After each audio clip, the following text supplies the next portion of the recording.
Well, welcome. I'm Murray Dial. I'm the Dean of the Merrick School of Business, and I just want to welcome everybody to this event tonight. We've got a live audience, and it's really good that we've got events back on campus again, and we're going to do more next semester. But I also want to say I acknowledge our virtual audience as well, and welcome you all, and thank you for coming. And thank particularly our sponsors. We'll say more about that later. Baltimore Community Lending are not only a sponsor but a great partner in this in this event, and M&T Bank, who you hear a lot more about, are very grateful for their sponsorship and also a considerable amount of work that they've done in sort of helping us get this program together. Now most of you know something about University of Baltimore, and I'm not going to make a pitch in the University of Baltimore, because I think this event is actually going to show you what the University of Baltimore is about. And I think I just would have you observe maybe three things. One is that you'll see that our students and alumni, our teams here, are actually getting something done, and that's one of the things that we stand for, getting things done. Learning and doing business is also about getting things done. You also see, a considerable range of ages and also status of our contestants, and we have alumni, we've got undergraduates, we've got graduate students, and one of the things we really do stand for is, I think we do really represent, is lifelong learning. And the third thing is that, and if President Schmoke were here, he always makes a speech, always starts off that we're not only the University of Baltimore, that we're the University for Baltimore. And this program is very important for us in being the University for Baltimore. We recognize that years of of systematic barriers have prevented development of some of our neighborhoods, and we are committed to really trying to readdress that and working with our partners to do that. So this program is also about that and represents that. So I'm going to pass this on to Seema Iyer, who is the mastermind behind this program, and she's going to take you through, introduce it, and run the. I leave everything to her to run, so she can run the rest of the program. So thank you very much for coming, and for the contestants and the team, thank you very much for all the efforts you've done in developing this, and I'm rooting for every one of you, okay? So thanks.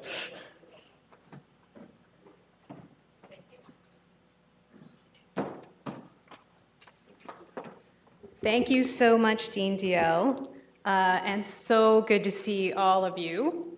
My name is Seema Iyer, and I have the great privilege of being the director of the Real Estate and Economic Development Program here at the University of Baltimore. So again, good to see all of you in person, good to see many of you on live stream. Tonight is a night of intersections. We are bringing together our fellows and our community members, our bankers and our potential businesses, our academics and our students, and really all of us here tonight who care about all of our pitchers, our fellows, and who care about our city, because that's really what this is all about. That's where the M&T Bank Real Estate Fellows Program here at the University of Baltimore came about. Making those connections so that we close the gaps for so many disparities that we see in our neighborhoods, and that's what we all care about. I know that all communities in Baltimore want to see improvement in their neighborhoods. They want to see improvement in their housing stock or commercial options or cultural amenities. And what you'll find out tonight from our fellows is that they themselves represent those resources that our communities need. The passion that they have, the knowledge that they've gained, both as students and as fellows, and the entrepreneurial spirit that they're bringing to the table. For the past 4 months, our fellows have been learning about the development process, meeting local experts, which some of you are in the room or on live stream, and you can see them in the program that you have, meeting with experts with a broad range of skills in the big spectrum of real estate industry, from construction to brokerage to management. I think we had a lot of fun, but more importantly, you'll see how each of the teams took everything that they experienced and synthesized their vision into both a community-oriented and business-minded project.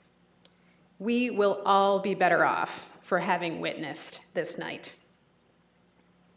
I do want to thank M&T Bank for being such a stalwart supporter of the Pitch for a Million competition over the years. They came in from the very beginning, which was just a back-of-the-envelope idea that we shared with the Baltimore Community Lending as our partner, Watch and Brutes, and of course, Sean Russell, who is here.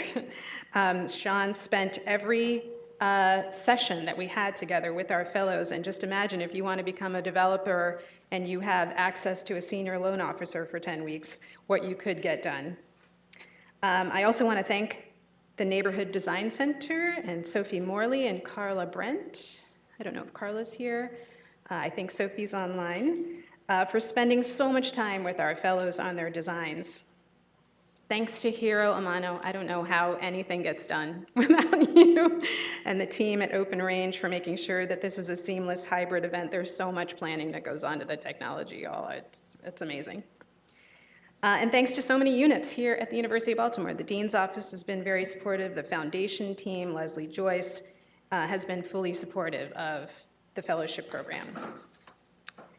Thanks, of course, to all of our judges, who I will introduce when we get to the pitches. And I really want to thank all of our fellows. You're going to learn much more about our fellows when they give their presentation, so I'm going to introduce them from a perspective as their mentor and as their faculty member, which is possibly a little bit more informal. So Thomas Anderson, who is in our Real Estate and Economic Development program, is one of the most thoughtful and thought-provoking students I've ever had. The pitch he's going to make for you tonight has been a passion project for him for many years, which you'll find out about, including when he was in my class for real estate principles last fall. I have no doubt that many of you in the audience will join him in his passion after tonight. Go get him, Thomas, tonight.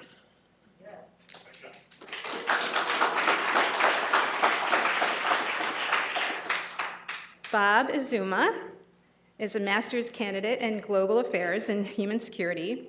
Bob truly brings an international perspective to the work here in Baltimore. He has done so much work around the world, so he looks at Baltimore with such a fresh perspective. He's so conscientious about creating economic development opportunities for everyone that he immersed himself into the Southwest Partnership area, as you will see. He will also bring you along with his vision for the Afro-Caribbean hub. Good luck to you, Bob. Wesley Hawkins. Where's Wesley? There you are. What can you say about Wesley? He has done it all. He's an author, he's a mentor himself, someone who gets into what we might say good trouble. He brought such a real perspective to this program, reminding us all that real estate literally impacts our lives daily, for better or for worse, and he's here to do something positive about that. Good luck to you tonight, Wesley. Amber Jones. Amber. Oh, Amber is a powerhouse of wisdom and great ideas. She is not only a great student, I had her in many of my classes, but really challenged herself in her own career so far to link up her own background and passion and change how communities experience their neighborhoods. Watch out, everyone. You will be so impressed with what she's going to do. Go get him, Amber. Lamar is back there, Lamar. Lamar is, you always have to have the quiet one in the group. Lamar was our quiet one in the group who always chimed in at the end to have the perfect way to synthesize and kind of close out our conversation. He is listening intently, absorbing, and brings his unique background to the group that he became a part of with Wesley and Amber. His story will inspire you tonight. Break a leg, Lamar. and Naquan Willett. Oh my God, he is both a Radcliffe Fellow and a Bob Parsons Scholar here at UB. He is always involved in so many ways in the Merrick School of Business. Everywhere I go, there's Naquan. He is so curious about why certain things will happen in certain neighborhoods, and you'll see from his proposal that he really took that to heart when listening to what the community really wanted and needed in Park Heights. Good luck to you, Naquan. Such a privilege to get to know all of you this semester, I think we'll call it, last couple of months, and I really am appreciative of everything that you've done. So I want to move on to some brief remarks from our partner, from Baltimore Community Lending, and have you hear from Watchin Bruce, who is the president and CEO, but couldn't be here in person tonight. Good evening. I want to thank the University of Baltimore Real Estate and Economic Development Program for the partnership we've had over the years, serving as one of your sponsors for this fellowship program. Now that we are in the third year of the program, we are very excited about starting this new cohort. We look forward to continuing this relationship. Baltimore Community Lending has served as a mentor and coach to the fellows and serve as judges for the pitch competition. As a community development financial institution, CDFI for short, we are committed to supporting the fellows during the fellowship to build their capacity, as well as being mentored and trained.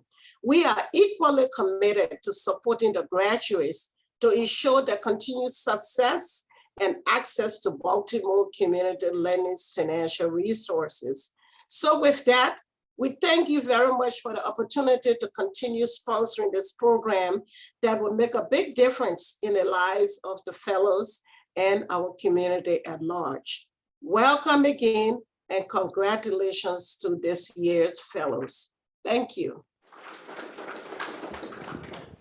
And to give us even more inspiring words, I want to turn it over to our keynote speaker this evening, probably someone who needs no introduction, but Augie Chiesera is M&T Bank President for the Greater Baltimore Chesapeake region and oversees more than 2,300 bank employees in Maryland.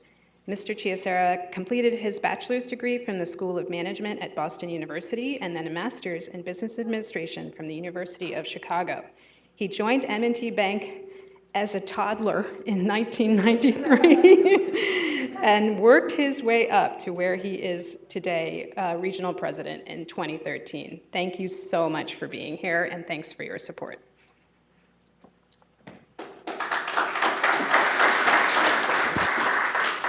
Seema, thanks so much for that introduction. That was really thoughtful. And really welcome to all of you physically, welcome to all of you virtually to our Pitch for $1 Million. Seema had mentioned we partnered to really start this program about 3 years ago. And it's a pretty proud spot to be. And I really got to thank our head of real estate, Barb, because I know you played a pretty heavy role for us, Barb, in getting involved in this. And you've done a pretty awesome job, so thank you. And Seema, it's so good to see you and connect with you. I remember the first time we met was in this building, gosh, probably 3 or 4 years ago. It was part of the whole Baltimore Neighborhood Indicators Alliance. You were going through your vital signs report. And what struck me about what you did with that report is you took data and you brought it, whoop, I accidentally moved something here. There we go. You took data and you brought it alive. And you see the visuals, you see the impact. And what really struck me is you could visually see what happens when we underinvest in neighborhoods in a very visual way. And I'll never ever forget that experience. And what's also interesting is the critical role that neighborhood development plays in the economic success of our community here in Baltimore. It's funny, today I had an opportunity to spend a little bit of time with Reverend Hathaway at Union Baptist Church. He's got a Head Start program that he began back in he didn't begin it in 65, but the Head Start program began at the church back in 1965. And it was remarkable to hear him explain the impact on healthy environments on child development. And it isn't just the family environment, it's also the physical environment. It's how our children, and what are the environments that our children are being raised in, what do the housing stock look like, what is not only the eyesore of vacancy, but also the health risks that come along from vacant properties and so on. And what was remarkable is he said very clearly that neighborhood and community stability are hand in hand. Now, a shameless plug. So this year, I'm actually chairing the Live Baltimore birthday bash. It happens in July. And one of the neat things about Live Baltimore is it supports folks living in the city in particular. And what's remarkable is in 2020, I think you saw the results of the census, the Baltimore population declined. And it wasn't, well, look, it wasn't a surprise because growth rarely happens by accident, but I'll tell you it was a disappointment because we will not see stronger communities or lower taxes or real economic progress until our city begins adding residents. And as I had said, growth doesn't happen by accident, and what's remarkable is we talked about this a lot with the Baltimore Development Corporation, with our regular economic development, our 10-year economic development plan called Baltimore Together. And we highlighted specifically the importance of population growth in the city to drive economic development. And the truth is, population growth is only possible when you have the housing stock for families to grow into. And the work that each of our M&T Bank real estate fellows learned about today is how you begin doing economic development with real estate development as a cornerstone of that growth. The pitches we're going to hear tonight, I know, are focused specifically on development in middle market neighborhoods, which are going to be critical to driving the economic success here in our community. And look, we at M&T Bank, put our money where our mouth is. This year alone, we've got over $80 million invested in 12 projects, which are constructing over 1,500 housing units, affordable housing units for seniors and families in Baltimore City alone. I know we from M&T are pretty excited to hear about your plans, how you can help drive that development and growth as well, because we can't do it alone. Thanks again for doing your part to help Baltimore grow. Congratulations on being one of the finalists, and best wishes as you share your pitches. Thank you.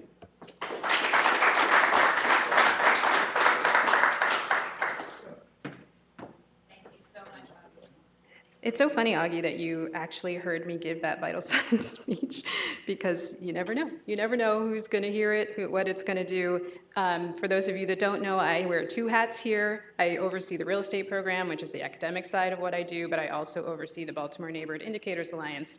And these two programs literally marry all of my skills, because I can see visually in the neighborhoods, and when I go to neighborhoods, I can hear what they want. And they want our fellows, 100%. They want our fellows to be successful. We all want you to be successful. So no matter what happens tonight, you guys are all winners. And even if you don't, potentially become the winner tonight, I know you will do what you've set out to do at some point. So we're behind you 100% of the way. But we are going to get started. All right, so let me introduce our judges. Mark Davis is here, the Vice President, Specialty Lending at M&T Bank. Mark, thank you very much for being here.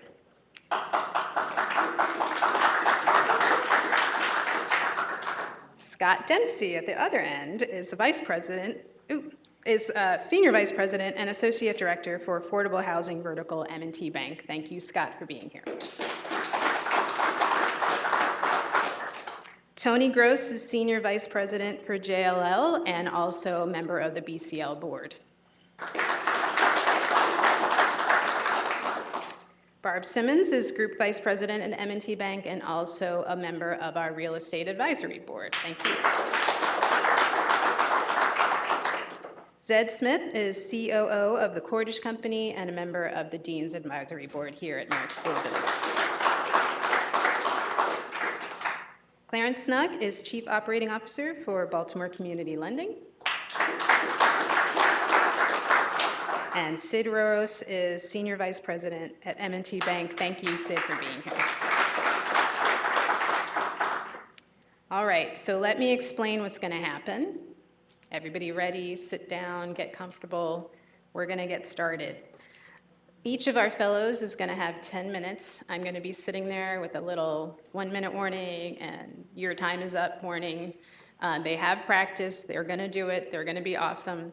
And then when their pitches are done, the judges will be able to ask them some questions. The judges have way more information about their proposals than you're going to see in the presentation itself. So they're going to have, because there's just too much to cover in 10 minutes. So the fellows have given them way more background information that they have access to. So after their presentation, you'll have 5 or 7 minutes to get the judges to answer some questions. So fellows, if you forgot to say something during the presentation, that's when you want to say it in your 5-7-minute talk.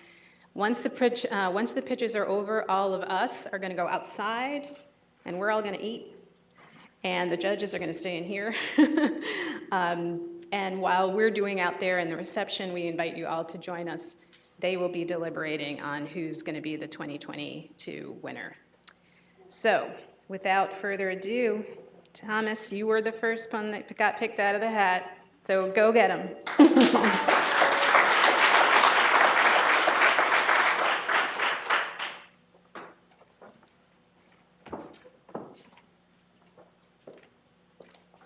Good evening, ladies and gentlemen. Good to have you here this evening in support of us. My name is Thomas Anderson, and I'm a student here at the University of Baltimore. And I'm here seeking $450,000 for transformative student housing for those who are formerly incarcerated. Now, studies show that America has a serious mass incarceration problem.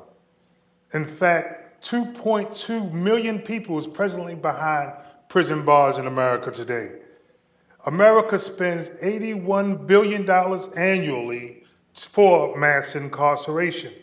In Maryland, it's a little over 36,000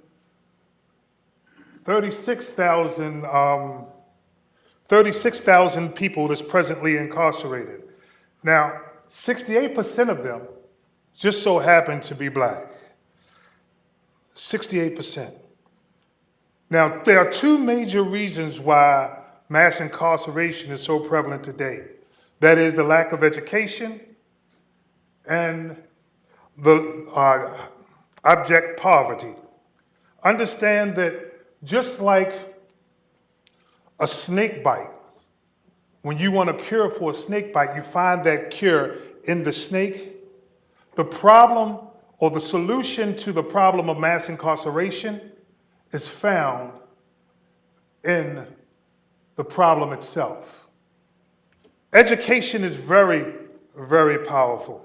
And the one thing that can lower mass incarceration and lower abject poverty is, in fact, education.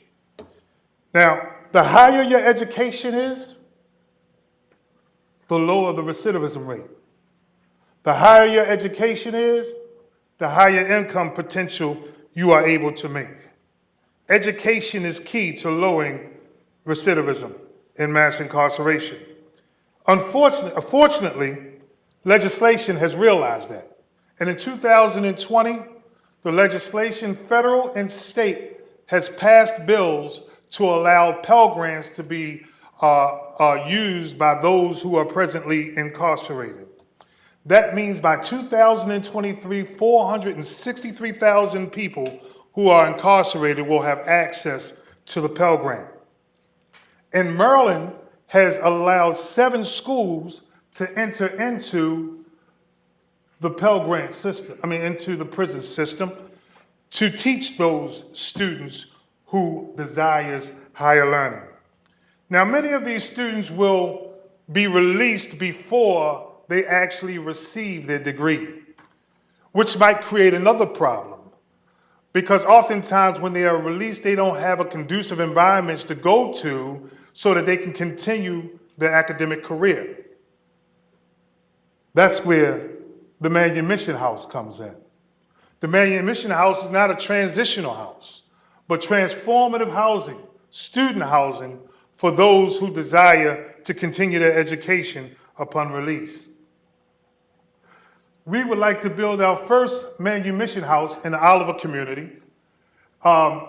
We've talked with the people there. They've accepted us with open arms because they understand the importance of this project and how their community wants to play a role in the building of people. Now, in the Oliver community, we plan to build 12 units. Each unit will be, each unit will be 400 square feet, and it would have all the amenities necessary to assist those students in the development and the continued education that they need not to recidivism. Now, the financials. I'm requesting $450,000. The overall construction cost, $2.7 million. That's a big gap. $2,250,000. Well, how do I plan to get that? My strategy is to use federal and state and local grants and subsidies. The Barony Corps, DHDC, LIPA, low income tax credits, and other sources. I have other people like Ben Siegel from Baltimore Development Corporation who will be working with me to raise the other necessary money to create this project. Now, this is going to be an ongoing project. That means there's going to be continual operating costs. Every year, it will cost me $325,000 to operate the manumission house. The plan for sustaining this, again, we've created within the building a small little coffee kiosk that can work in conjunction with the community, providing the community coffee, helping those who are a part of the college program to get work skills, so on and so forth. We also will be having rental stipends. Now, I have a letter from the University of Baltimore Second Chance College program that says that they can afford to pay rental stipends for those students who are going to be a part of that. And then you also have Pell Grants that provide housing costs for their students. And we will also seek out grants and subsidies. Why me? This here, that's my prison ID. I was in prison for 22 and a half years. Why me? Because I am them. This is my University of Baltimore ID. Yeah.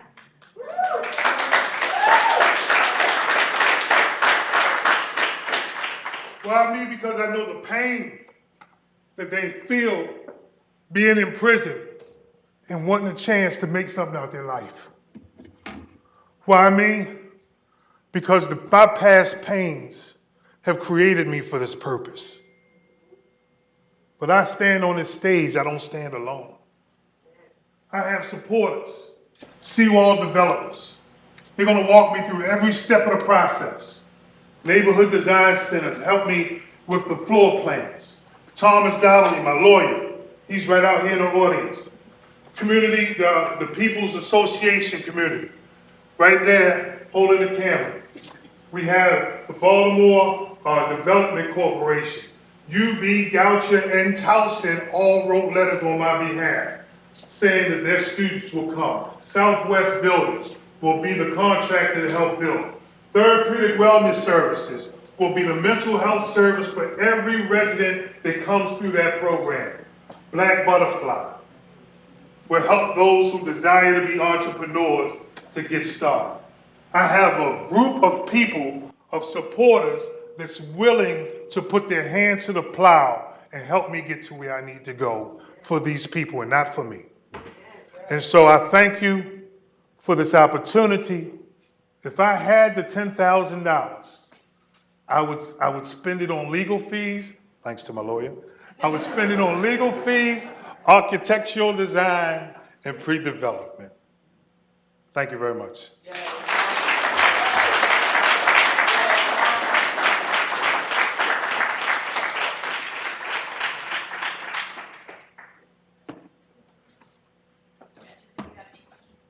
Questions, anyone?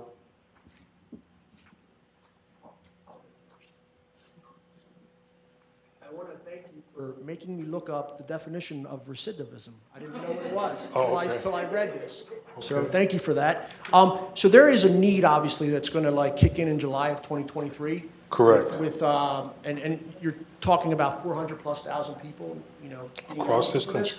With a lot of government programs, they're like appropriated or approved every year. Is this going to be an ongoing program, or is this going to be approved 1 year, then like it's up to Congress to approve it every year? You know, like what the background is, because if there's, you don't want to be like subject to something that has to be approved every year. That's my. Only thing that I will be, well, the grants, I mean, the legislation has been passed. It was a pilot program in 2015 under President Obama. President Trump allowed it to continue on, and it became rule in the legislation, full support. And now the Pell Grant is allowed for those who are presently incarcerated since from 1994. So there's been a big span of time where we haven't been able to get education. So this is going to be an ongoing opportunity, and Manumission House plans to be in the forefront of providing conducive housing for those to continue their education. I have a question for you as well. Yes, sir. You identified the site that you would like to do the house. Is that entity that would build the house a LLC, or is that the nonprofit, or does the nonprofit come later? The LLC would build the house, and the nonprofit would lease the building itself, separating the two. Great presentation, just Thank you. very well articulation of the need. I guess my question is, have you thought about scaling this up as far as, you know, this would be the first one, and then looking to, you know, leverage the sources that you've identified to do 2, 3, 4, and just keep it going forward? Yes, sir. This is going to be, as the gentleman said, this is going to be a gigantic need in the near future, with 463,000 people being eligible for the Pell Grant. In Maryland, 7 colleges, as you've seen, will be participating in prison education. Many of those colleges aren't located here in Baltimore. This location in the Oliver community will tailor or will cater to the needs of those students who go to Towson University, Goucher College, University of Baltimore. Then I'd like to eventually branch out to PG County and to the Eastern Shore, because the University of Maryland Eastern Shore will be have a facility that will be teaching prison education in the Eastern Shore Correctional Institution, and Georgetown and Bowie State will be teaching in the PG DC area. So I'd like to definitely have those 2 olive branches extending out to those communities. I think you have a microphone right there next to you. Can you talk a little bit about the wraparound services that you're envisioning to support the folks that are living in these houses? Yes, sir. The wraparound services, I've spoken with Fight Back as a nonprofit organization. They teach computer literacy. And one of the things that we lack most is computer skills when we come out of prison. And so they will offer their computer literacy service. I've spoken with James Bond, who will provide the workforce development from, and there's all those letters are in the portfolio, a workforce development piece for all of those residents that's here. The wraparound services, the mental health service will be provided by Therapeutic Wellness Services. Are you coordinating all of those services together to make sure that they? Yes, sir. Yes, sir. That's great. Yes, sir. Thomas, have you seen this project that works from some other place? There's one other place where a project of this magnitude is, and that's in California. And I couldn't afford to go there. But it's actually established by a college that teaches within the prison institution. They provided this actual service. My other question, Thomas, is that your financial models, did you work with, say, Seawall and help you talk about the financial models for your construction costs, et cetera? Is that timely, up to date? Yes, sir, it is. I work with Southwest builders. And I worked with a friend of mine, who's now my friend, who works for Seawall Development, Francesco, who worked with me tirelessly with the numbers so that I can get them right. And I hope I got them right. So I have a question about your long-term vision and thesis and strategy. So I completely understand, kind of the vision to, sort of to make it transformative housing and your students and how the students are, going to support the education with the Pell Grant. That all makes perfect sense to me. Could you clarify and help me get my head around, okay, so the students, matriculate, go through college. For your transformative housing, is the strategy then they would, continue on and move out of the housing to let more students come in so they kind of grow and, kind of. I'm glad you asked that question. Okay. Yes, ma'am. That's how it will happen. We will have a 3 to 6 month grace period upon their graduation for them to go out and find other housing.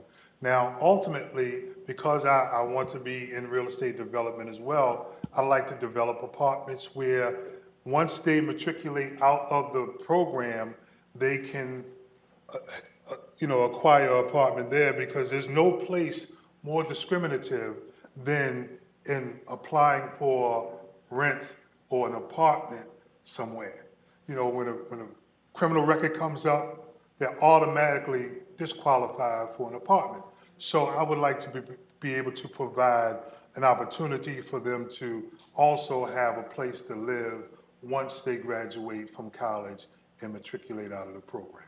Oh, thank you. Thank you. Thank you, Thomas. Thank you, ladies and gentlemen. Appreciate your time. And sorry for the tears. I'm passionate. No, you're awesome. I told you, everyone, you're happy to be here. Thank you, Thomas.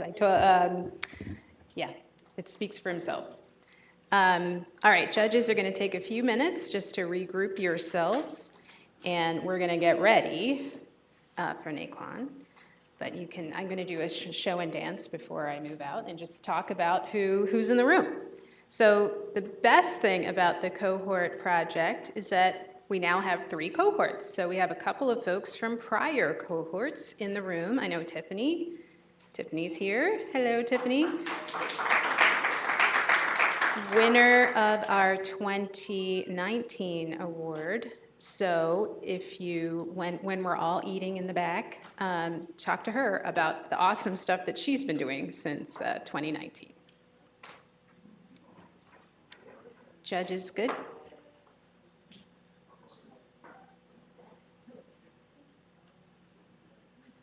And then if you want to come up, Naquan, we can get you set up.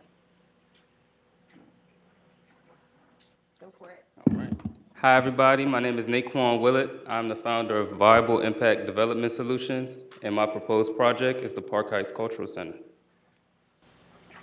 A little bit about myself. I'm a senior here at the University of Baltimore, as well as a member of the Entrepreneurship and Real Estate Fellows.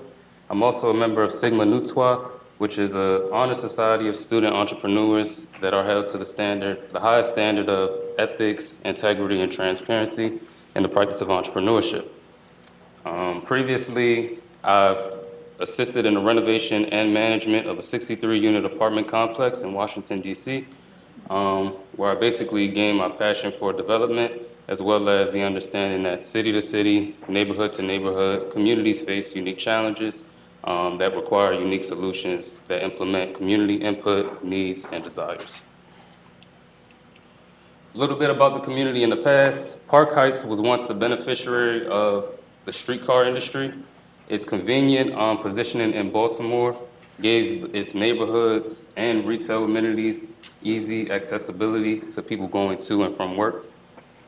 And essentially, the neighborhoods were flourishing. But beginning in the 1960s, there were a wave of events such as the assassination of Martin Luther King, the offshoring of the industrial industry, as well as recently the Freddie Gray case in 2015, which kind of motivated an uptick in crime and a fleeing population. Today, the future is a lot brighter. Just last month alone, Park Heights Renaissance, in partnership with Penrose, opened Renaissance Row Apartments, which is an 84 affordable unit apartment complex. Woodland Gardens also started as phase 1. Pimlico hosted its 147th Preakness event, which seen an increase of 30% in bet wages from pre-pandemic levels, and hosted many first-time attendants such as myself. The community is bounded by Park Circle to the south, Northern Parkway to the north, Green Spring Avenue to the east, and Wabash Avenue to the west.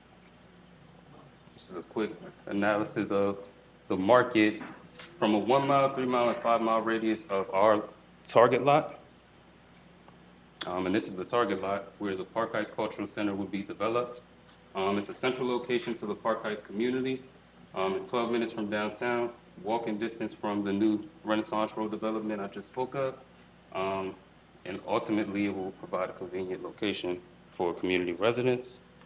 This is a skyline view, which highlights its central location of the lot. And the Park Heights Cultural Center will have an open rooftop, which provides a 360 view of this skyline and the Park Heights community as it grows today and in the future. That brings us to the Park Heights Cultural Center. It will be a 3-story structure providing 2 floors of workforce development, focusing in areas such as information technology, finance, registered nursing assistant, and maybe even commercial development, preparation, and assessments. And the first floor will offer rental space for private events, birthday parties, weddings, community events, as well as internally hosted events, which will include bingo night at the Cultural Center, hosted 2 days a week, Wednesday and Thursday, giving away $350 in prize giveaways every event in the form of prepaid debit cards. Child time at the Cultural Center, hosted Monday through Friday, 2 to 6:30 p.m., which will allow safe space for kids to come receive tutoring from college students at local universities, inspiring to be in childcare and teaching, as well as video gameplay with the PlayStation 5, and just building social skills after this long pandemic. Everybody's been out. Another interesting point about child time, it's 4% cheaper for the cost of parents to send their kids every week than it is the average cost of daycare in Baltimore for kids 5 years and older. So this is a value for the community and the city. Talent Night at the Cultural Center will host up-and-coming entertainment performers in comedy, poetry and literature, music, and even fashion. Attendants will have the opportunity to participate and receive complimentary meals and an open bar.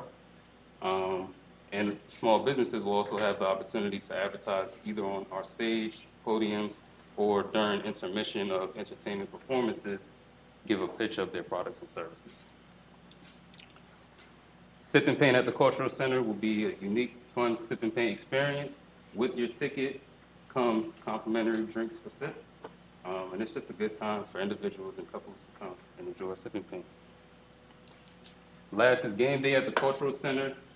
This will be hosted Sunday 1 to 4 on the Ravens bye week and scheduled when the Ravens are scheduled to play otherwise. 3 hours of NFL impact, as well as complimentary open bar refreshments and finger food provided by Jay's Catering. Event startup costs will be a little under $28,000. We're giving away over $67,000 in annual prize giveaways through bingo, and we're contributing over $231,000 in annual wages and local business services. This is a quick summary of the events. And these event costs, as well as, of course, the profits, will fluctuate. For example, there's some costs that we won't incur if, for example, there's 50 attendants, but we will incur it if there's 58. So this is basically assuming that we have 58 attendants per event on average. And Park Heights Renaissance, as a part of our partnership, will establish a community day in which they will either fund part of the event costs or the ticket purchases, and this will provide a discount to community members who want to attend the event at a more attractive rate. And that's still to be determined as well. Another thing about our building tenants, our partnership with Park Heights Renaissance will also provide program development as far as helping student recruitment for our workforce tenants. So this will also offer tenants a space to occupy as well as extra value for cutting marketing costs for student enrollment and operational costs for program development and administrative assistance. Each tenant will pay $2,240 a month, which is in line with the median rent of $158 per square foot. Total project cost will be $1,374,480. Most of that will be towards our construction costs, as well as our contingency, because it's a tough environment in the construction. And our development fee as well was a little high, but that's ultimately to serve the debt service while the building is in the construction phases. And essentially, our $10,000 investment will be used to acquire the lot, as well as the permits and necessary approvals to build the Park Heights Cultural Center.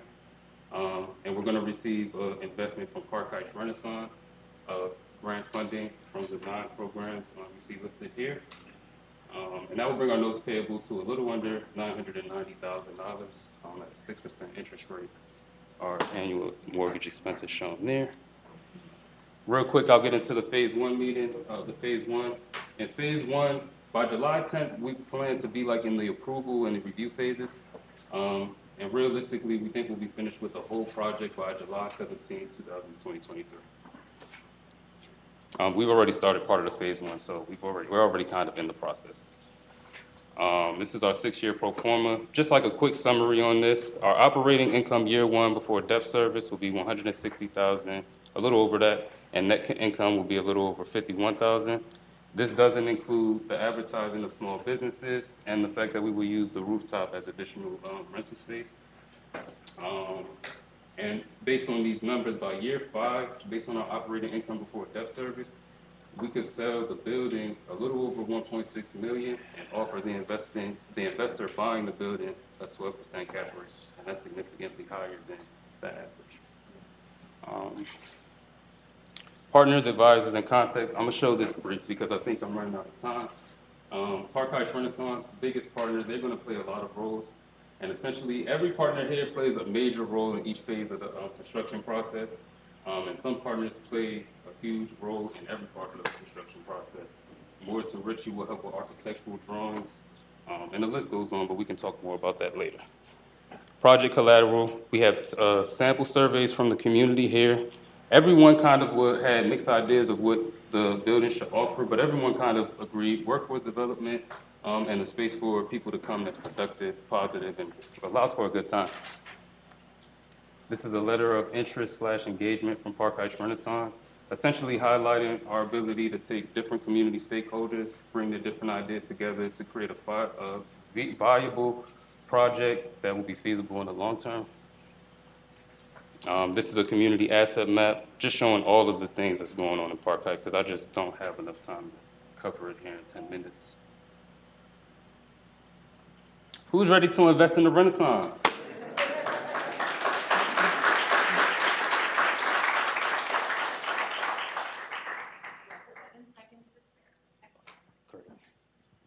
Naquan, question for you. You talked about the site. I know where the site is.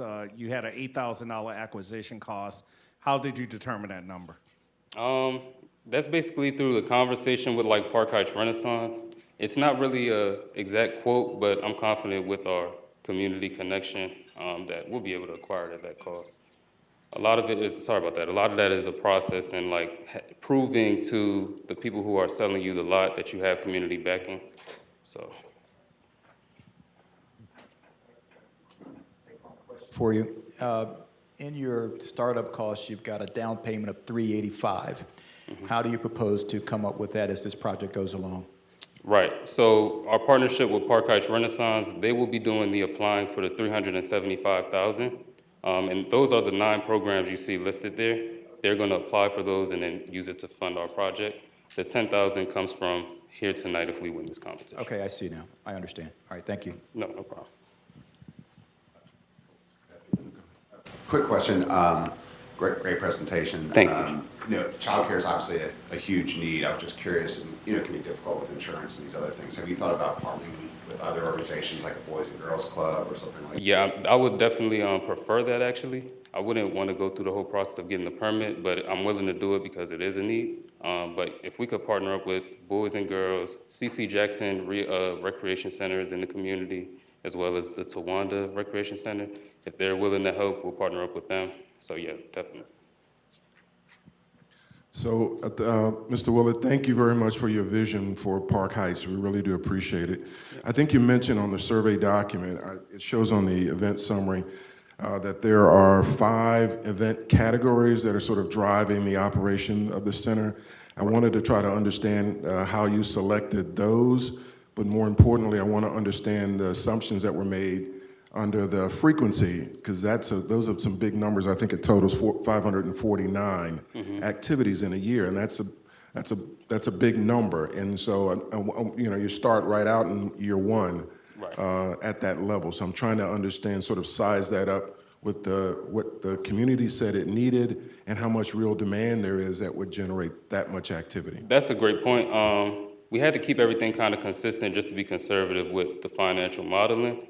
But essentially, this is based on what we got from community engagement. People who wanted a comedy club, people were saying a pool hall, people were definitely saying bingo, basically different activities. So we said, okay, we can't be one spot and offer all of those different things, but we can be flexible and provide those different events.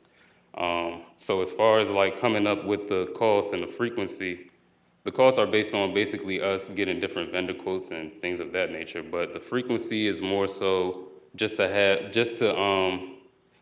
a base as far as like how consistent we're going to be throwing the events and how much it will cost every year, and to see if we could do that. But we would base that off of if we're getting participation in the events as well as community feedback when the events are hosted.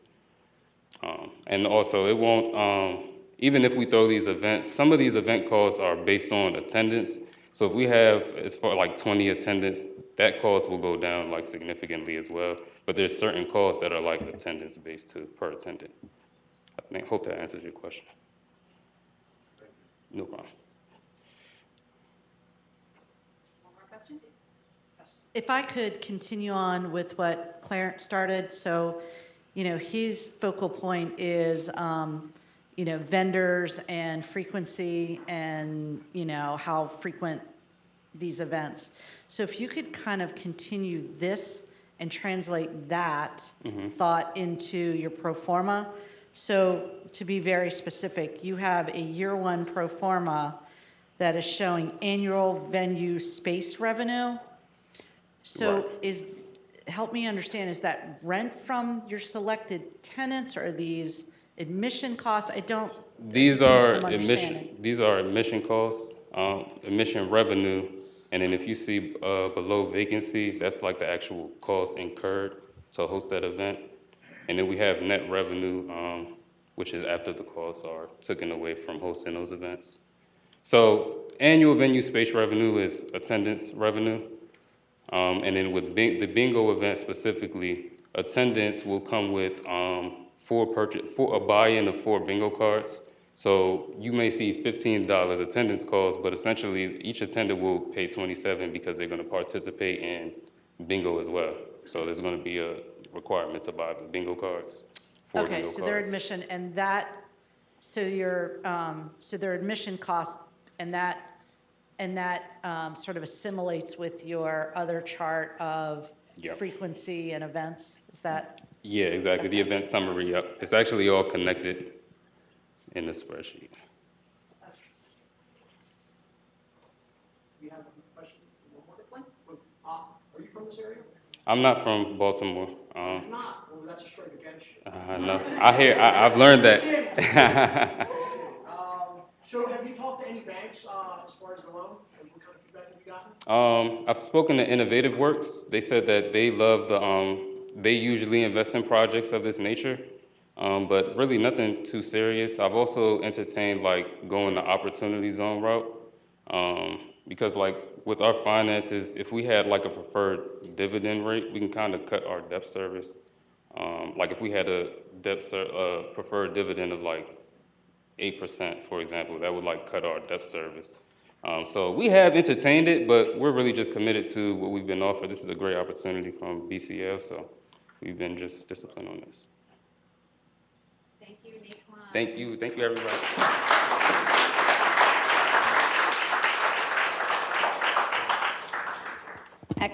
Excellent job, and great idea. So while we give our judges a minute, I also want to welcome some of our other faculty from the University of Baltimore. Thank you for being here. Kate Demarest is here. Good to see you.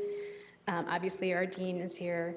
And any other students here? We have students, thanks to our students Danielle and Jamira out in the hall for manning the doors. There's so many doors out there. Any other University of Baltimore students here tonight? So you can see the wide range of folks that are in the room. Other mentors, let's see, do we have mentors in the room that helped our fellows? Tiffany, of course, was not only a previous fellow, but also a mentor, so pay it forward. Michael Bainham? All right, we're gonna count Michael Bainham as one of our, thank you, Michael, good to see you. And Nicole Battle is in the back. Thanks you, Nicole, for being here from get-go. All right. Bob, come on up. We're going to get you set up and wait for the judges to get their bearings.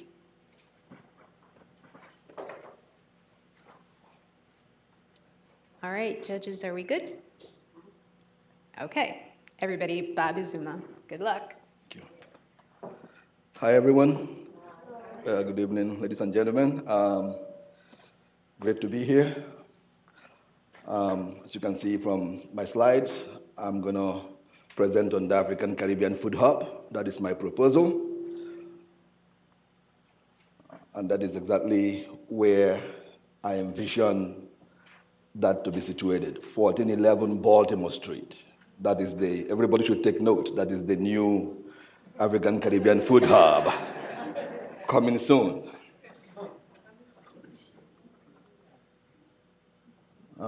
These are just the report contents. I'm going to go down in this order, and that's a visual map of the 4 different, these are the neighborhoods that make up the Southwest Partnership. For those of you that don't know the area very well, as you can already tell, I'm not from Baltimore, but I'm invested heavily in Baltimore, so So the executive summary, the project outline. This is going to be an African Caribbean food hub. There's going to be a key anchor restaurant. It's going to have a commercial kitchen and also a lounge, indoor, outdoor lounge. That's a description of the area. The company that is going to be engaged in this is called GRIP, Global Real Estate Partners. And I have partners that are going to be on this with me. These are invested partners. Southwest Partnership, Greywood LLP, it's a real estate development company. They are very well part of this. Presidential Brand, that's one of my consultants, and West Baltimore Street. West Baltimore Street, for those of you that don't know West Baltimore Street, it runs all the way into downtown. So this is a very good picture of West Baltimore Street, what it looks like. This is the perfect location to have this restaurant. And why do I say that? I say that because I made a conscious effort to be invested in Baltimore. So what I did was immediately after I got accepted into this program, I decided to get an internship with Southwest Partnership. That's a community development corporation in Southwest Baltimore. So why did I do that? Because I wanted to really learn about the community I'm talking about. I had to be invested in that community. I walked the community. I had tours in that community. So I know almost every block in that community. So this is an architectural view of what the food hub is going to look like. This is a 3-level The first level, the second level, and the third level, though it has a basement as well. The first level is going to be the anchor restaurant. The second level is going to be an incubator, kind of. So where up-and-coming restaurants that are not well established can also hone their skills and market themselves to the community. Then the third floor will be a lounge, which can also be used as an event center. So that is thanks to Neighborhood Development Center, Sophie and Dakala. So Sophie is watching online. Thank you very much for your assistance.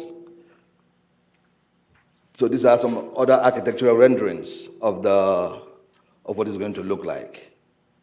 I think Dr. Seema made us realize that this is that the judges are going to be bankers. So we've focused on the financial analysis. So the judges, they all have my financial analysis. This was where I had the most, I struggled the most, but with the help of people like Sean, BCL, and some other people, I finally got to put this together, and this is really very good. I was impressed when I saw the final. I couldn't believe I was the one that did this, because at first it was a struggle. But thanks to all those that helped me in this. So the numbers all make sense, they all add up.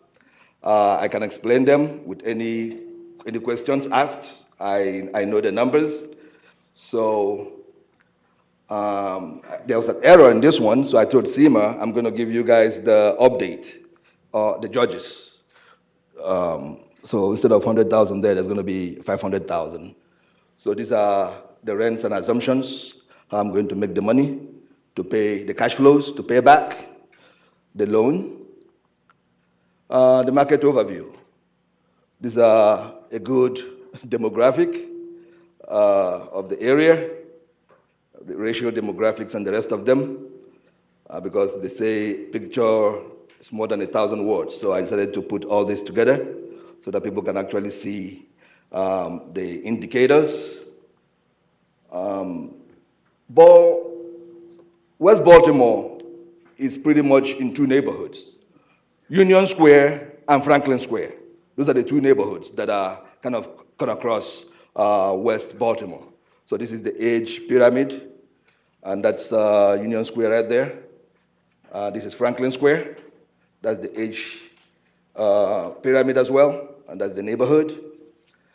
And during my internship at Southwest Partnership, I had the opportunity also to be attending all their committee meetings. They have what they call the Housing Committee, they have the Commercial Development Committee, they have the Historic Preservation Committee.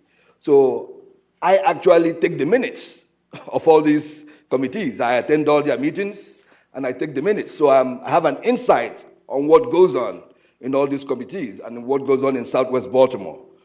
So I'm coming to this as someone that has taken the time to really learn the neighborhood, to know the neighborhood, and I'm also invested in that neighborhood. Even when my internship is going to be over, I'm going to continue as a volunteer. They already know that. I've already discussed that with the Southwest Partnership people, and they are ready to have me. So for me, this is a long-term effort. It's not just for this pitch alone. This is something that I'm invested in. Even when I'm done with UB, I'm in it all the way. So this is the market overview. I think I've talked about this a little bit. There's a growing population of the African diaspora in Baltimore. Maybe it's not noticeable, but there's a large population of Africans, Caribbeans, people of the African diaspora, international students. There's a lot of schools around us. So they need a place to go to. I'm invested in the African community as well. I know the community very well. So most of us, when we want to do events, we tend to go to DC. We tend to go to PG County. So I keep saying, why don't we come to Baltimore? So this is a calculated approach to bring people to Baltimore. And we have the numbers to make this a success. This is a continuation of my market overview. Main Street designation, for those of you who don't know, I have an insight because, like I said, I'm part of the meetings that go on. They've applied to become a Main Street. So for those of you who know what a Main Street is, if you become a Main Street, if you're designated as a Main Street, there are a lot of goodies that come with it, both grants, financial goodies. So the Southwest Baltimore Main Street, they've already applied for that designation, and we believe that we are going to get it. The hopes are high. And these are some of the already establishments that are already in that area. So I'm not just coming to an island to develop an island. I'm following a trend. There is a trend going on in Southwest Baltimore Street, for those of you who don't know. So these are some of the major things going on there. Live Bridge, there's an Ethiopian restaurant coming soon, Nabina. The good thing about this Ethiopian restaurant is they are all the way in Seattle, Washington, the state of Washington.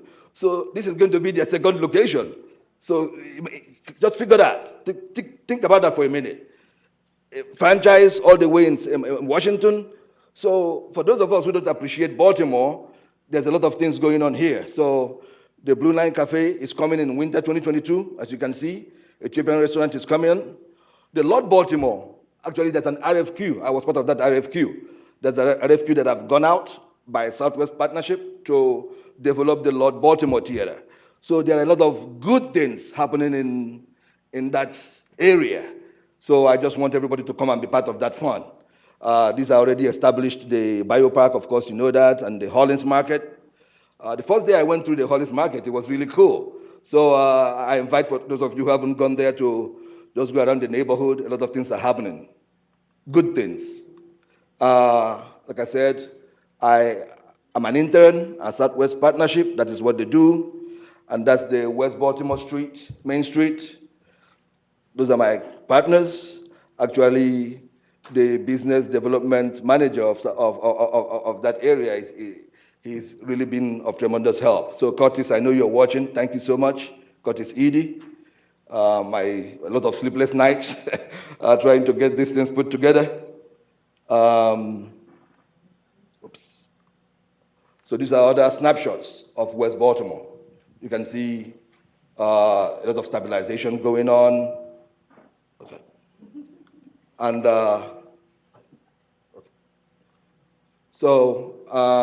like I said, this is a major partner of mine, Greywood Group. They are in it all the way. Thanks very much, Kenneth and Ashley. I appreciate all your help. And my architect, shout out to Sophie. And thank you very much.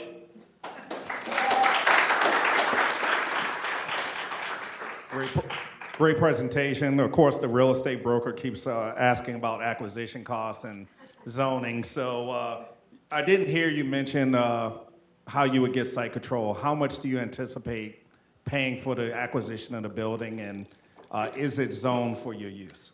Yes, it's actually multi-use. It's zoned, so I've checked that out. So the hub is allowed to go on there. It's actually zoned there. The acquisition is in my, if I go back to, it's actually $93,000 to buy. You see that right there. It's $93,000 to acquire that site as of today.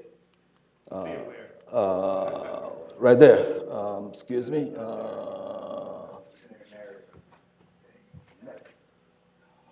Can't see very well.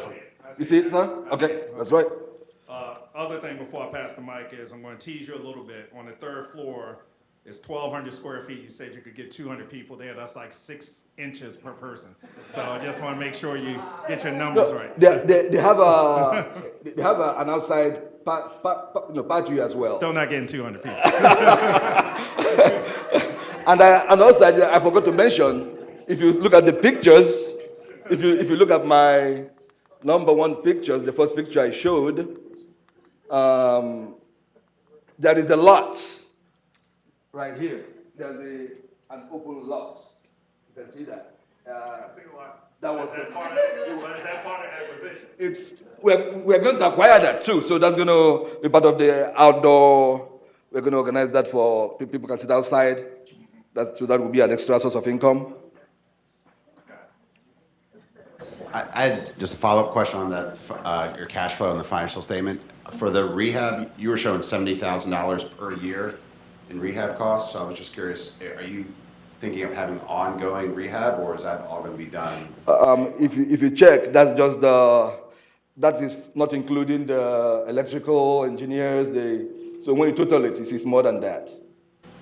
Yeah, it just seems like it's ongoing throughout the life of the project versus I would think you would buy it and then rehab it and then the cost would come down rather than the $70,000 every single year.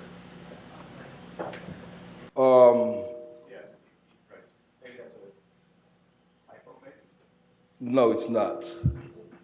Let me go back there again. I think I went through that. You're talking about this page, right? No, next one. Okay. So it's right about acquisition, $70,000 every single year. It repeats, here's 2 kids, probably 2 through 6. See it?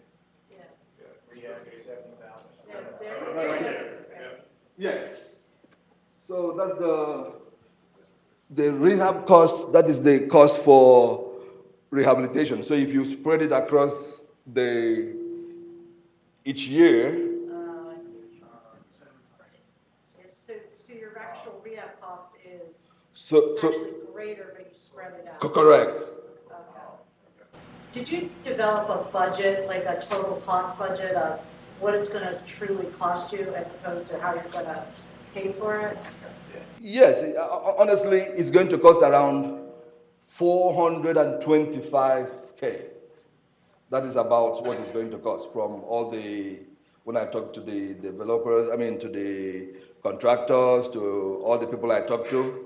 If you want to put everything in place for it to be top notch with inflation, it's going to cost us about $425.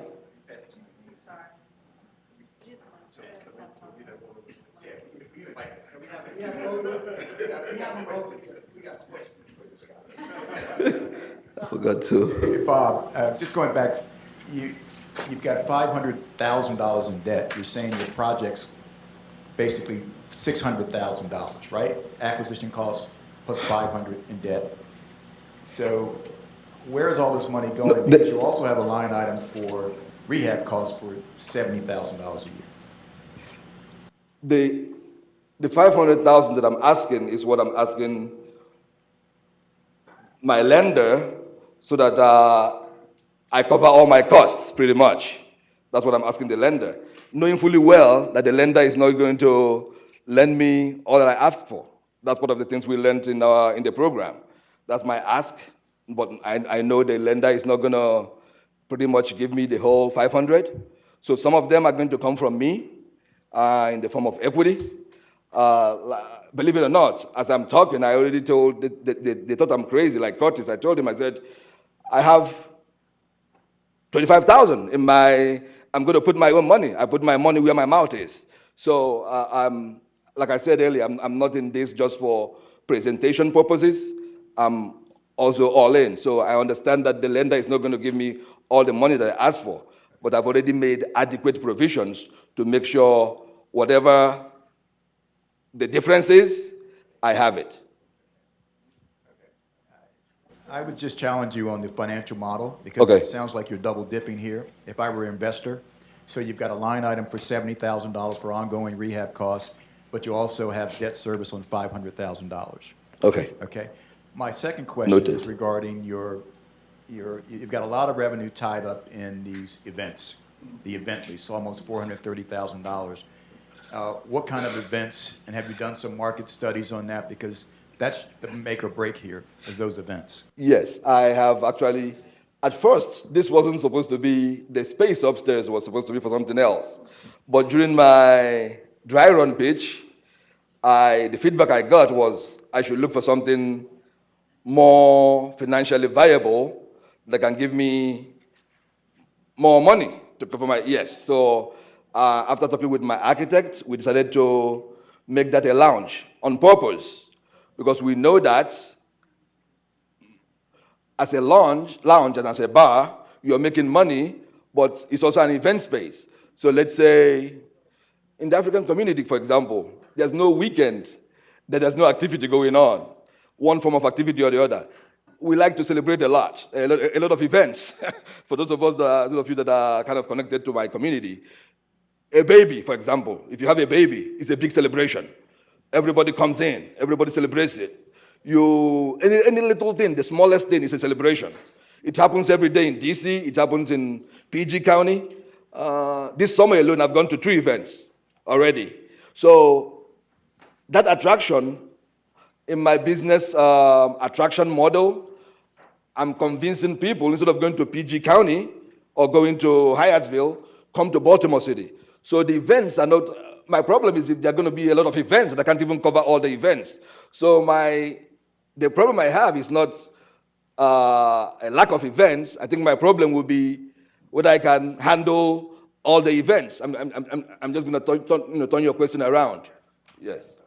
Yeah, well, the question was, just understanding the market. Yes, sir. Because you've included in your pro forma $400,000 for events. Just want to make sure that you understand that that is achievable. Yes, it is. Thank you. And what I didn't mention here is I already have like 5, because I had too many slides, I took out some slides. I already have up to 5 businesses that are already committed to this. 1 major franchise already committed to this, and some other smaller people who want to be part of this. So I'm not just coming into this as just a proposal.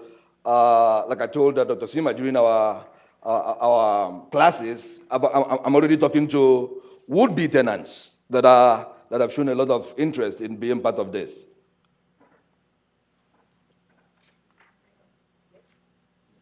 Thank you so much, Bob.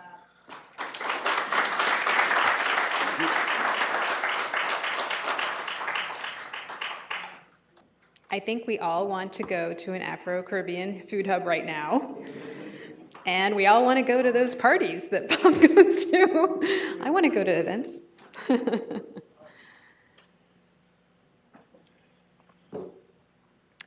Judges, are we ready to move on? All right. You all are going to be in for a huge treat to meet Wesley, Amber, and Lamar, the Three Walls Development.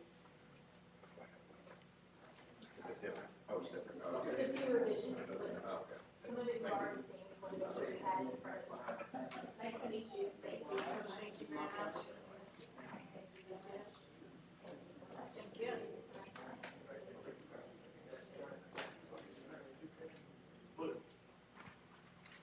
All right, the walls.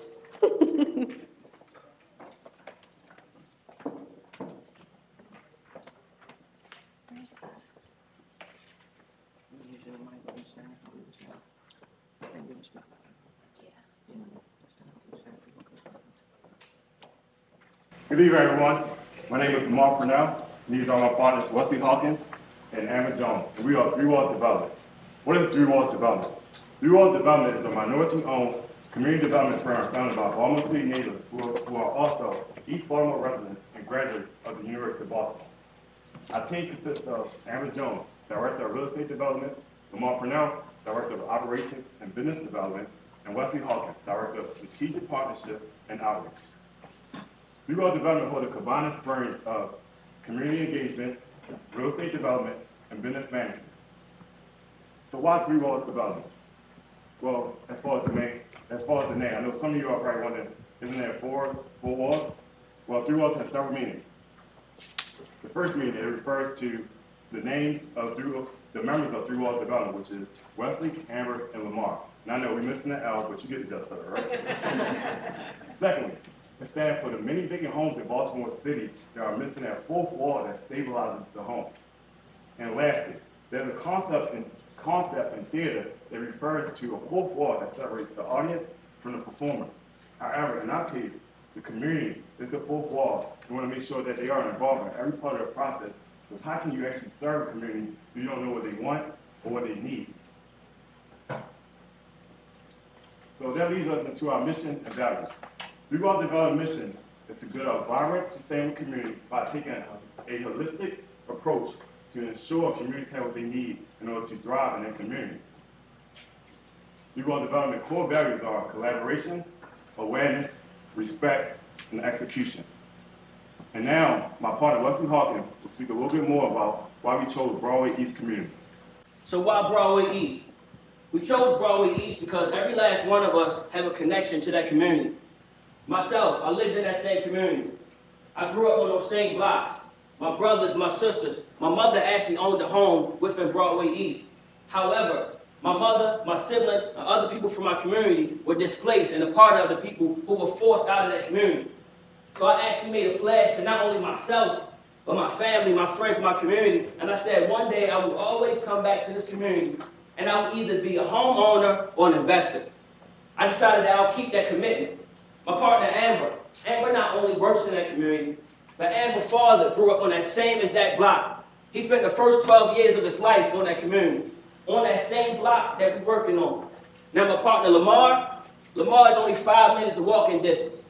Lamar is a first-time homeowner, the youngest homeowner in his family, and what makes the story even more beautiful, Lamar's grandmother grew up in that same community. So why not Broadway East? So three-wall development, our goal is to address 7 out of the 13 strategies identified in the East Baltimore Revitalization Project Master Plan. There should be no reason why there's 915 open vacant building notices. That's not okay. There should be no reason why the median home sale price is $50,000 compared to Baltimore City, which is $208,000. So we actually want to bring that up. So these low prices allow 24% of the home sales within Broadway East to be cash. It's not okay. Imagine living in a community where you raised your kids, you grew up, and somebody offered you $5,000, $10,000, $15,000, or $20,000. You lived that your whole life. So these are the things that we're trying to actually combat. 35% of the properties are only 35% of the properties are owner occupied. So three wall, I want to actually bring this up. I told you some of the things that we're trying to fight. But there's also some great things within the community that Broadway East serves. If you're looking at food, we're not that far from Northeast Market. We have an awesome store called the Legendary Lifestyle Cafe, which is on East Preston Street. They also offer free Wi-Fi and healthy options. If you talk about the school, if your kids are in elementary school, Henderson Hopkins is right down the street. And if you're a person that's into green spaces and beautification projects, within that same block, at the end of it, we have the Alice Stokes Triangle Park. Now, what is the block that we were talking about? We talked about 2 units, 1753 and 1755 East Preston Street. It's two single-family townhomes, and the zoning is R8. What does that mean? That means it falls into the actual zoning that the community was built for, housing. So we want to actually do the things to bring those houses back to life. We actually have a commitment and support from the neighborhood association and some of the incentives because the properties are actually in a National Historic District. They qualify for the CHAP tax credit. What does that mean? That means the taxes on those prices, on those homes, will be lower than it would be in other communities. What does that mean for the potential homeowner? That means your mortgage will be lower and you can use that money for other things. The last incentive, before I let my partner Amber speak, is you also qualify for Live Near You Work. Thank you, Wesley. I'm going to try to speak into it if it's possible. So, you see here our project map. And Wesley mentioned that we have the support of our neighborhood association, our councilman, Robert Stokes, and we also have the support of one of our delegates, Stephanie Smith. And they want us to be able to not just finish these first 2 units, but to continue to move down the block with this exact same program. So what is our approach? We start with community conversations.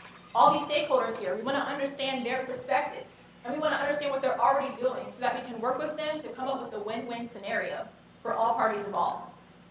Next, Rebuild Metro is going to utilize state and local grants as well as private dollars to stabilize these houses, so that all the structural things are out of the way before we move in. Once they do that, Three Walls Development is going to buy these properties from Rebuild Metro, and then Rebuild has also agreed to provide a 100% seller note for the price of the acquisition. So that way, we can use Baltimore Community Lending's money in order to complete the construction, as well as our own private equity. After we complete these houses, we plan to provide a homebuyer education program thanks to one of our supporters, Hometown Lenders. And we're going to make sure that those homebuyers fall under 120% of AMI, because that will qualify them to receive an incentive. And we've had conversations with Sean at Regal Metro, and they've committed to provide up to 50% of their seller note, which is $75,000 per house, in order to support homebuyer incentives. So the homebuyer stays in the house long term because we don't just want investors, we want community members. And those community members, after 10 years, will have their mortgage forgiven. This is the second mortgage that's on their house. And so that way, you have equity that you can use to continue to build opportunity for yourself and your families. We have a great host of partners here who are very experienced and qualified professionals in development, and we're going to do a competitive bid process to complete our team so that we can move forward with a partner who wants to be with us long term. Wesley, who is a part of our team, has a nonprofit that provides workforce development and construction skills training for youth, and they've already completed 13 homes in Baltimore City through this program.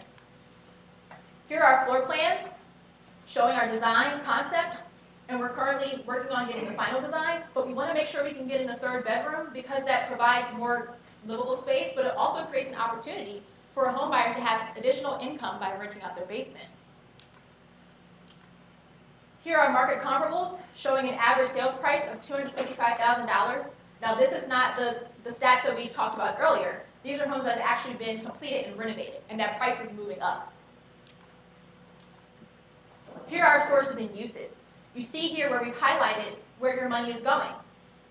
But we also want you to note that we have $61,000, that's skin in the game, that we're committing to this project, and that we're ready to invest tonight as soon as we're able to move forward. Here's our project timeline. It's looking like it's going to be about a year for us to get through this, including the starting process of the feasibility and our conversations with Regal Metro, which is already well underway. And after tonight, we're going to go to DHCD and apply for additional funds to support our workforce development program. So why should you invest in us? Because if we win, your money goes back in. We have a plan to invest at least 75% of our net earnings into future projects. But we also have a plan that other developers throughout Baltimore City, other communities that have the same problem of vacancy, can follow, because there's no reason that the stats that Wesley provided earlier should exist in an area full of so much opportunity. So we thank you. And after tonight, you can go to our website and learn more about us and figure out how to get in contact with us so that we can move forward together on this concept. But we don't want to end this presentation without thanking some of the people who couldn't join us tonight, but we know are rooting for us, where they are. So this goes out to Trevor White, Henry and Inella Redmond, Nolita Smith, and Paulette Dorsey. May we honor you with everything we do. Thank you.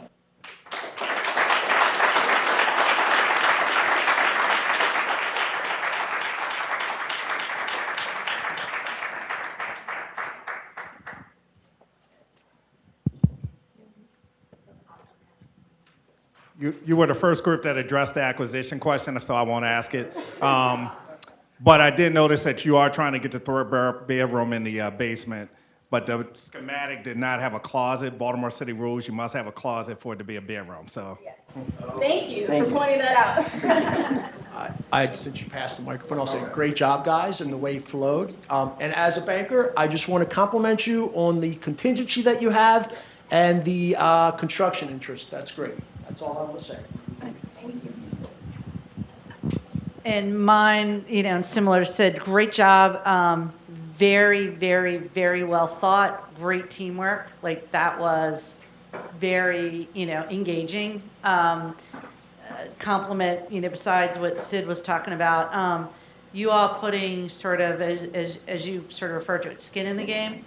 I will tell you that, the passion just kind of exponentially explodes by you all willing to put some of your own money in. It just shows your commitment and your dedication, but also you really believe that it's going to work, which it just really helps an investor or, sort of an audience to really feel it. So great job. Ditto, excuse me, ditto on that. I had one question. I think key to the affordability of these units is the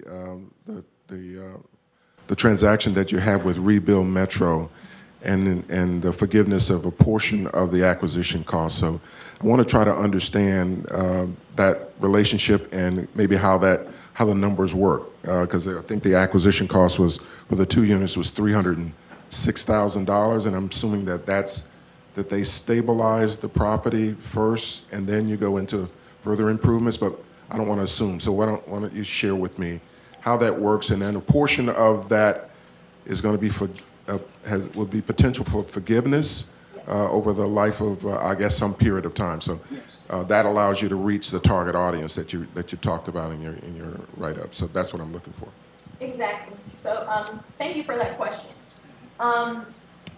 The $150,000 is the max of what we expect for the stabilization and cost. So if it comes down, then it makes it even sweeter. But that $75,000, first of all, I had a conversation with Sean before we presented this, and I said, look, I'm putting it on a slideshow, so everyone's gonna know that that's your commitment. And he said, we're committed to do whatever it takes to make this work, because they want to build this program out and offer it up not just for people like us, but other fellows and people who are interested in development. And so as far as that money, it's grants that they've received from the state that they don't have to repay. And so we're just going to convert that into an incentive for our home buyers to make it more affordable for them and more affordable for us to continue our work.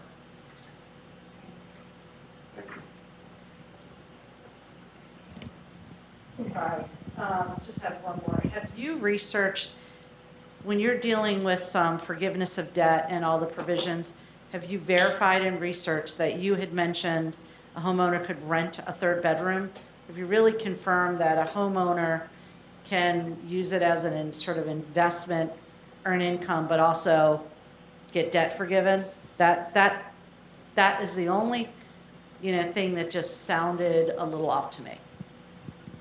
Yeah, so as it pertains to the forgivable note, that particular aspect is something that we discussed with our partner in home buying education, who also is a Fannie Mae and a FHA lender. And so they confirm per their guidelines that our structure will work with their underwriting requirements. But we also know that they have scenarios where they allow for people to live in income-producing homes. So as long as the person is an occupant of the home, then they can use it to produce additional income if they so desire. Sort of thinking about how this scales, so for the 2 Preston projects, the average cost of these projects is $355,000 in order to make them. And then you say the sale price is in the sort of $250,000 range, and so you make up the gap primarily through that, through the forgivable seller note. Yes. So how scalable do you think that is? Because I think in order to do this effectively, the economics on each individual property, if that works, that makes it a lot easier to just go around the neighborhood and continue to do this.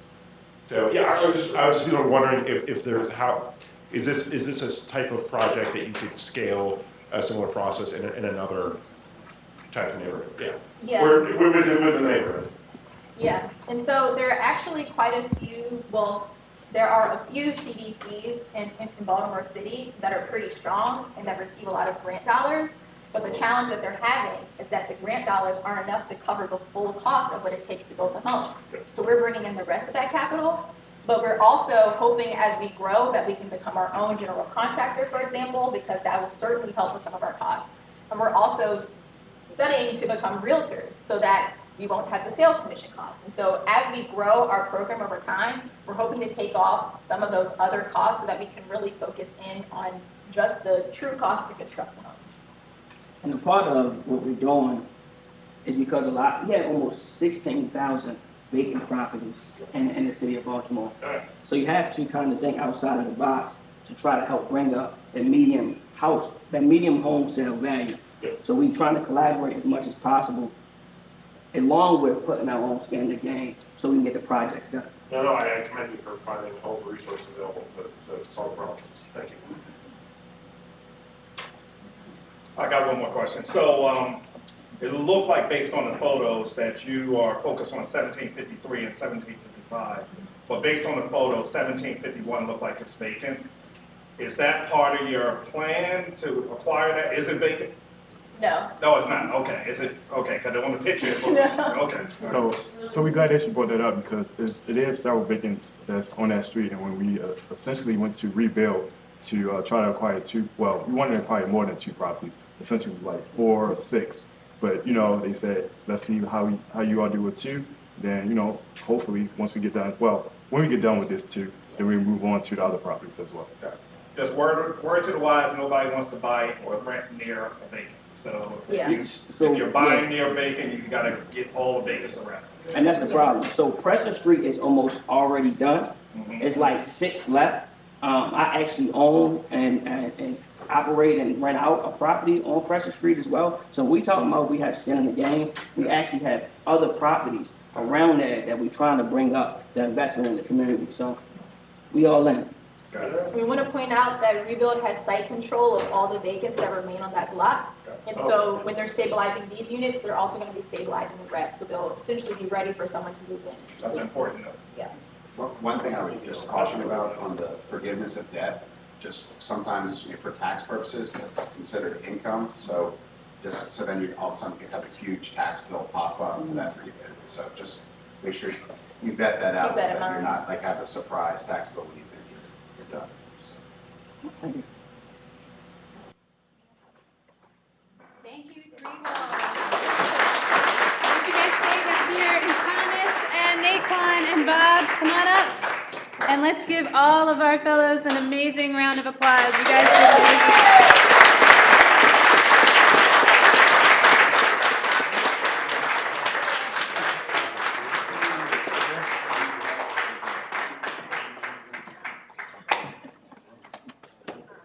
I think you can see that they are fully supportive of each other. Each of the cohorts have been fully supportive of each other. We want them all to be successful, but we're going to allow the judges to deliberate. All of you can now come outside and join us in the reception area. You guys did an amazing job. We will all chit-chat while we wait for the judges to give us a final verdict. Thank you all. And for live streamers, we're going to shut you down until we come back. Awesome. You guys feeling good? Thank you, Sam, for everything. Stand up.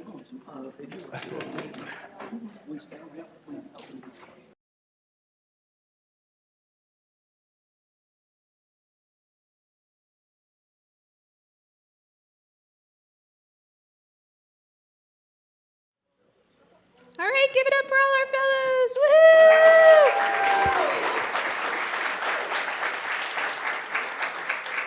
Carla is here. I don't think you were here when I introduced you at the beginning. Were you here? Oh, you were here in the beginning? Okay. Well, Carla from Neighborhood Design Center. So all those great designs that you saw came from the Neighborhood Design Center. This is such an exciting moment. Really, all of you are amazing. I'm going to turn it over to Sean, and he can tell you what the judges came up with. And before I do that, can we give a round of applause for the judges who had a very, very difficult job today. And also, since this is the end of the 3rd cohort, I want to let you all know that basically this is my 3rd one, and I've been through most of the sessions with each of the cohorts, and this is just an amazing group of fellows. So thank you all very much. So the judges deliberated hard on this, and essentially they chose a honorable mention runner-up and the winner of the 2022 Fellows Program. The first runner-up is Thomas Anderson.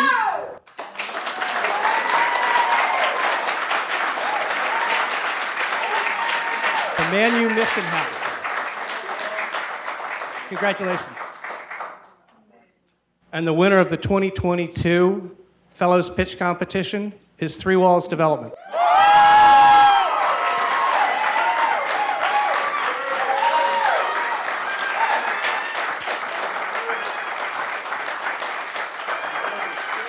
So why don't 3 Walls and come on up.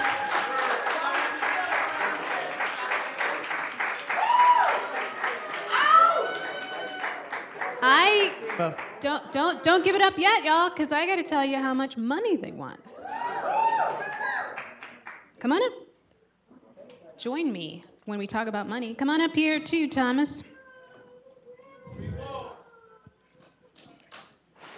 So, when this partnership started, I have literally gotten people from around the world telling me that they want to give money to the winners of these pitch competitions.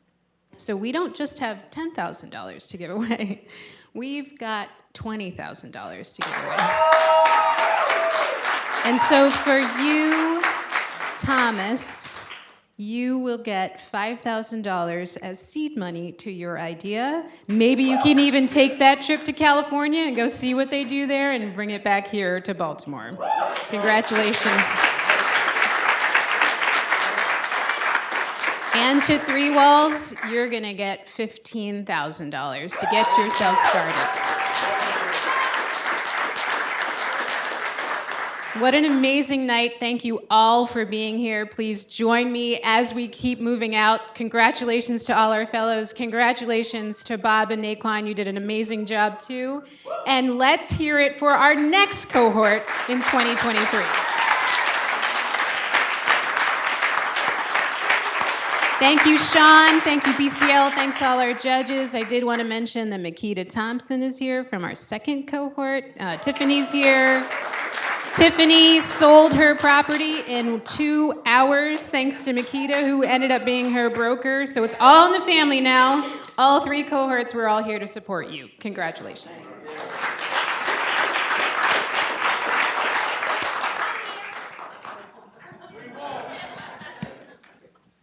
Have a great night, everybody.